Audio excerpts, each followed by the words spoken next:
Shri P R Sivasankar, ഇന്നിപ്പോൾ നീറ്റിൽ മറുപടി തയ്യാറാക്കി നീറ്റിൽ മറുപടി പറയാനെത്തിയ ഭരണപക്ഷത്തിന് നിരവധി വിഷയങ്ങളിലൂടെ കടന്നു പോകേണ്ടി വന്നു. നീറ്റ്, അഗ്നിവീർ വിഷയം, നോട്ട് നിരോധനം അടക്കമുള്ള കാര്യങ്ങളാണെന്ന് രാഹുൽ തുടർച്ചയായി പ്രസംഗത്തിൽ ചൂണ്ടിക്കാണിച്ചത്. ഇനി അങ്ങോട്ടുള്ള ദിവസങ്ങൾ അങ്ങനെയാകും എന്നാണ് കരുതുന്നത്. ഇങ്ങനെ പോയാൽ മതിയോ?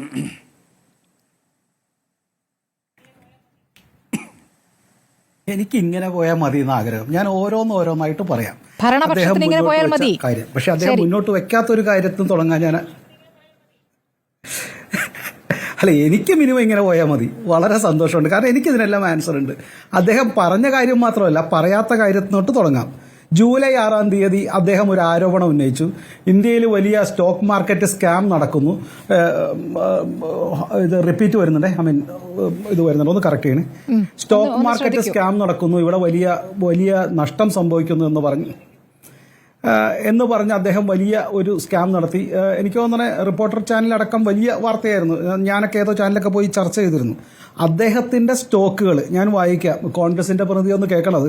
Infosys, LT Mindtree, TCS, ITC, Nestle അടക്കമുള്ള സ്റ്റോക്കുകൾ അദ്ദേഹത്തിന്റെ വയനാട് കൊടുത്ത അദ്ദേഹത്തിന്റെ അസറ്റിലുണ്ടായിരുന്നതാണ്. അതിന് വരെ 20%, 26%, 30% സ്റ്റോക്ക് വാല്യൂ വർദ്ധിച്ചിട്ടുണ്ട് അന്ന് അദ്ദേഹം കൊടുത്തിട്ടുണ്ട്. അതുകൊണ്ട് അദ്ദേഹം ഈ തെരഞ്ഞെടുപ്പിന് ശേഷം ഒരു പ്രാവശ്യം പറഞ്ഞല്ലാണ്ട് ഈ പാർലമെന്റിലെ ആരോപണം റിപ്പീറ്റ് ചെയ്തില്ല. അദ്ദേഹത്തിന് ഓർമ്മക്കുറവുണ്ടാകാഞ്ഞിട്ടല്ല, ചെയ്ത തെറ്റ് മിണ്ടാതിരുന്നതാണ്. അതായത് ജൂലൈ 6-ന് അദ്ദേഹം തന്നെ മുന്നോട്ട് വെച്ച ആരോപണം അദ്ദേഹത്തിന് വിഴുങ്ങേണ്ടി വന്നു എന്നുള്ളതാണ്. അറിവുകേടാണെന്നോ അല്ലെങ്കിൽ എന്തെങ്കിലും അബദ്ധം പറഞ്ഞാണെന്നോ ഞാൻ വിശ്വസിക്കുന്നില്ല. അദ്ദേഹത്തിന് ആരെ തെറ്റിദ്ധരിപ്പിച്ചിരിക്കാം. ഒന്ന്, ഞാൻ 9 കാര്യങ്ങൾ പറയാട്ടോ. എനിക്ക് ഇത് അതിനുശേഷം സ്മൃതി എനിക്ക് സമയം തന്നില്ലെങ്കിലും കുഴപ്പമില്ല. 2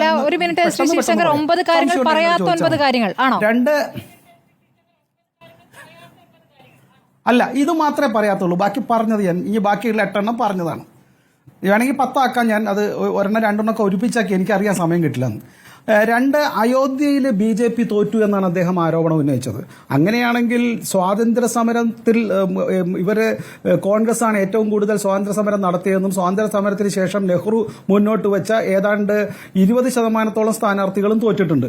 അപ്പോൾ അങ്ങനെയാണെങ്കിൽ നെഹ്റുവിനോടൊപ്പം സതീർത്ഥ്യനാണ്, അല്ലെങ്കിൽ നെഹ്റുവിനോടൊപ്പം തുല്യനാണ് ശ്രീ നരേന്ദ്രമോദിയും എന്നായിരിക്കും അദ്ദേഹം പറയേണ്ടിരുന്നത്.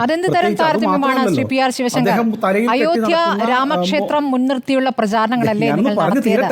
അവിടെ നിങ്ങൾ തോൽക്കുകയാണ്. ക്ഷേത്രം ഇപ്പോൾ ചോർന്നൊലിക്കുകയാണ്. ഞാനൊന്ന് പറഞ്ഞു തീരട്ടെ.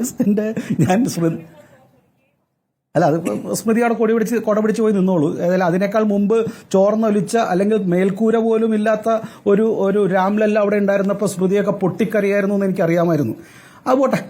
അപ്പോൾ ഈ രാഹുൽ ഗാന്ധി വെച്ച ഒരു ബ്രാൻഡ് നെയിം, ഗാന്ധി എന്നുള്ള മോഷ്ടിച്ച ഒരു പേര്, ആ പേരിന്റെ തുടക്കക്കാരൻ സബർമതി ആശ്രമത്തിന്റെ സ്ഥലത്ത് തന്നെ BJP ആണ് ജയിക്കുന്നത്. അതുകൊണ്ട് കോൺഗ്രസിന്റെ വിജയങ്ങളെല്ലാം പാഴ് വിജയങ്ങളാണ് എന്ന ആരോപണം ഉന്നയിച്ചു കഴിഞ്ഞാൽ കോൺഗ്രസിന്റെ വക്താവിനെ പോലെ അഭിനയിക്കുന്ന സ്മൃതി പരുത്തിക്കാട് അദ്ദേഹം അവരെ സമ്മതിക്കുമോ? ഇല്ലല്ലോ. അപ്പോൾ ചിലയിടത്ത് തോക്കും, ചിലയിടത്ത് വിജയിക്കും. അതിന് ചില പ്രാദേശിക കാരണങ്ങളുണ്ട്.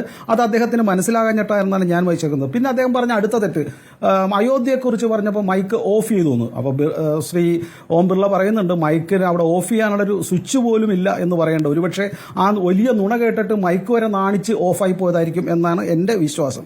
3-ാമത്തേത് അഗ്നിവീർ പദ്ധതി. അഗ്നിവീർ പദ്ധതിയിൽ മരിച്ചു കഴിഞ്ഞു കഴിഞ്ഞാൽ ഒരു സാധാരണ സൈനികന് കിട്ടുന്ന എല്ലാം കിട്ടും. ഏതാണ്ട് 1,44,00,000 രൂപ, 1 കോടിക്ക് മുകളിൽ, 44 എനിക്ക് അറിയില്ല, ഏതാണ്ട് ഒരു കണക്കുകളാണ് ഞാൻ മനസ്സിലാക്കിയിരുന്നത്. ഏതായാലും 1 കോടി രൂപ കിട്ടും. ഒരു സൈനികന് കിട്ടേണ്ട എല്ലാ പാരിതോഷികവും കിട്ടും. എൻ്റെ ചോദ്യം അതല്ല. ഒരു സൈനികനായിട്ട് ഒരു വ്യക്തി ചേരുമ്പോൾ മരിച്ചാൽ കിട്ടുന്ന തുകയുടെ വലിപ്പമാണോ ഒരു വ്യക്തിയെ സൈനികനായി ചേരുമ്പോൾ അവനെ പ്രതീക്ഷ നൽകുന്നത്? ഞാൻ മനസ്സിലാക്കുന്നത് ഒരു സമർപ്പണ ഭാവം, ഒരു ഡെഡിക്കേഷനാണ്. അങ്ങനെയാണ് ചെറിയ സൈന്യങ്ങളെല്ലാം വലിയ രാജ്യങ്ങൾക്കെതിരെ.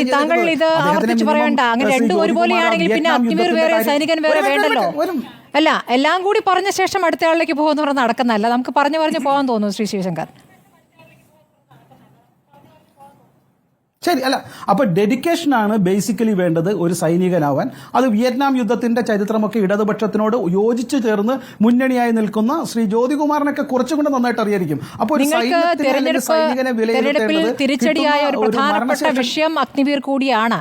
താങ്കളിപ്പോൾ ഇത് പറയുമ്പോൾ ഒരു അഗ്നിവീർ കൊല്ലപ്പെടുമ്പോൾ രക്തസാക്ഷിയായി അല്ലെങ്കിൽ വീരമൃത്യു എന്ന നിലയ്ക്ക് നിങ്ങൾ കാണുന്നില്ല, അതൊരു അഗ്നിവീറിന്റെ മരണം മാത്രമായി കാണുന്നു. ഇതാണ് രാഹുൽ ഗാന്ധി സഭയിൽ പറഞ്ഞത്. ശരി, ഞാൻ ഒന്ന് ജ്യോതികുമാർ ചാമക്കാലയിലേക്ക് പോകുന്നു. ശ്രീ ജ്യോതികുമാർ ചാമക്കാല, ആദ്യം എന്താണ് രാഹുൽ അവിടെ പറയാതിരുന്നത്? സ്മൃതി, ഞാൻ 2 കാര്യം പറഞ്ഞത്. സ്മൃതി 2 മിനിറ്റ് കൂടി. സ്മൃതി 2 മിനിറ്റ് കൂടി. തീർന്നിട്ട് എനിക്ക് പിന്നെ സമയം തരികേ വേണ്ട. സമയം തരികേ വേണ്ട. ശരി, അപ്പോൾ വിയറ്റ്നാമത്തിന്റെ കാര്യം ഞാൻ പറഞ്ഞു. ശരി, അല്ല ഞാൻ പിന്നെ ചർച്ച ചെയ്തോളൂ, ഞാൻ നിശബ്ദനായിട്ടിരുന്നോളാം. മണിപ്പൂർ വിഷയം അത് എത്നിക് കലാപമാണെന്ന് ഇവിടുത്തെ മണിപ്പൂർ വിഷയമായിട്ട് ബന്ധപ്പെട്ട ക്രിസ്ത്യൻ ബിഷപ്പുമാരും സീനിയർമാരൊക്കെ പറഞ്ഞു. ഒന്നല്ലെങ്കിൽ ഇദ്ദേഹം പറയുന്നത് ക്രിസ്ത്യൻ ബിഷപ്പുമാർ പറഞ്ഞ നുണയാണെന്നാണ്. അപ്പോൾ അത് 2 കർഷകരെ തീവ്രവാദികൾ വിളിച്ചു എന്ന് പറഞ്ഞു. അത് എവിടെയാണ് വിളിച്ചതെന്ന് ചോദിച്ചപ്പോൾ അദ്ദേഹം അത് ചോദ്യത്തിന് ഒഴിഞ്ഞു മാറുകയും ചെയ്തിരുന്നു. ദെൻ അദ്ദേഹം പറഞ്ഞത് മറ്റേ നീറ്റ് പരീക്ഷയുടെ ആരാണ് ഒയാസിസ് സ്കൂളിന്റെ, ജാർഖണ്ഡ് ഒയാസിസ് സ്കൂളിന്റെ പ്രിൻസിപ്പൾ എന്നും അതുപോലെ തന്നെ ഹരിതാബാദ് district coordinator of NEET UG എന്നും അദ്ദേഹത്തിന്റെ പേര് ഇപ്പൊ ജ്യോതികുമാർ പറഞ്ഞാൽ ആരാണെന്ന് എല്ലാവർക്കും മനസ്സിലാവും. പിന്നെ ഒരൊറ്റ കാര്യം പറഞ്ഞ് അവസാനിപ്പിക്കാം. EDയുടെ ചോദ്യം ചെയ്തപ്പോൾ ഞാനത് ആസ്വദിക്കുകയായിരുന്നു എന്ന് പറയുന്നത് ഒരു നോർമലി ദ ബോൺ ക്രിമിനൽ വില്ലും ഒരിക്കലും പറയില്ല. കാരണം അദ്ദേഹം സ്വാതന്ത്ര്യ സമരത്തിൽ പെട്ടിട്ടല്ല ചോദ്യം ചെയ്തത്, കുറ്റവാളിയായിട്ടാണ്, അഴിമതി നടത്തിയിട്ടാണ്, വലിയ തെറ്റ് ചെയ്തിട്ടാണ് അദ്ദേഹത്തെ കുറ്റം. അതും ഞാൻ ആസ്വദിക്കുകയായിരുന്നു പറയുന്നത്. എന്ത് മാനസികാവസ്ഥയാണെന്ന് എനിക്ക് മനസ്സിലാവുന്നില്ല. പിന്നെ ശിവന്റെ അഭയമുദ്ര എന്നുള്ളത് വയനാട്ടിലും പറയണം ഇനിയും എന്നുകൂടി ഞാൻ ആവശ്യപ്പെടുന്നു. ശരി, ഇതാ